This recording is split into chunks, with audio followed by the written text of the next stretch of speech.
बिस्मिल्लाहिर्रहमानिर्रहीम and welcome to Kinder Stories. आज जो किताब मैं आपके साथ शेयर करने जा रही हूँ इसका नाम है दयानतदारी बेहतरीन है, यानी कि honesty is the best policy. आइए इसे स्टार्ट करते हैं और देखते हैं इसमें क्या लिखा है।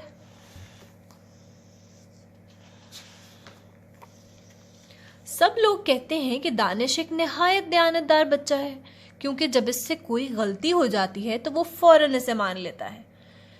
इस तस्वीर में दानिश से गलती से शीशा टूट गया, उसने फौरन अपनी मामा को बता दिया। और यही ऑनेस्टी होती है कि अगर आपसे कोई गलती हो गई है तो आप इसे फौरन एक्सेप्ट करें और किसी बड़े को बता दें। वो घर में कोई भी चीज़ खाता है या कोई चीज़ इस्तेमाल करता है तो अपने अम्मी अब्बू से ज़रूर इजाज़त ले लेता है, और अगर दोनों घर पर ना हों तो बाद में उनको ज़रूर बता देता है, जो बहुत ही अच्छा तरीका है। दानिश जानता है कि धोखा देना ऐसी चीज़ है जिसको कोई भी अच्छा नहीं कहता, इसीलिए जब वो किसी किताब से कोई हिस्सा नकल करता है तो अपनी टीचर को ये बात ज़रूर बता देता है। अक्सर स्कूल में हमें होमवर्क मिलता है कि आपने एस्से लिखना है या किसी भी चीज़ के बारे में 2-4 लाइंस लिखनी है। अगर वो आप लाइंस अपनी खुद से सोच के लिखते हैं तो बहुत अच्छी बात है, लेकिन अगर आप कहीं से देख के लिखते हैं तो आपको टीचर को ज़रूर बता देना चाहिए।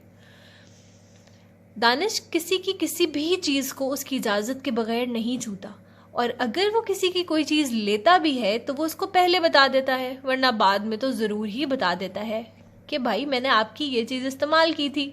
और बेशक दानिश का ये तरीका बेहतरीन है। अगर हम दूसरों के बारे में बुरे अल्फाज इस्तेमाल करेंगे या उनके कामों में ऐब निकालेंगे तो वो ज़रूर बुरा मान जाएंगे।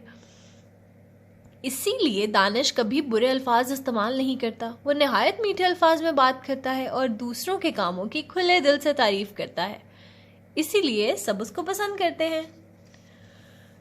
दानिश जानता है कि दयानतदारी बेहतरीन तरीका है, चुनांचे वो सबके साथ दयानतदारी से पेश आता है। उसको मालूम है कि दूसरों से इज्जत हासिल करने का सिर्फ यही तरीका है कि सबके साथ ऑनेस्ट रहा जाए। अपनी इसी दयानतदारी की वजह से दानिश ना किसी से डरता है, ना इसको किसी बात की फिक्र होती है, इसीलिए वो बिल्कुल केयर फ्री, आराम इत्मीनान की गहरी नींद सोता है। ऐसी नींद सिर्फ ऑनेस्ट लोगों को ही मिलती है। The end. अगर आपको ये कहानी अच्छी लगी और आप हमारे साथ और भी बुक्स पढ़ना चाहते हैं तो हमारे चैनल को सब्सक्राइब करें, इस वीडियो को लाइक करें, अपने फ्रेंड्स के साथ शेयर करें। फेसबुक और इंस्टाग्राम के लिंक्स भी डिस्क्रिप्शन बॉक्स में मौजूद है, वहाँ पे हमें फॉलो करें। बहुत शुक्रिया।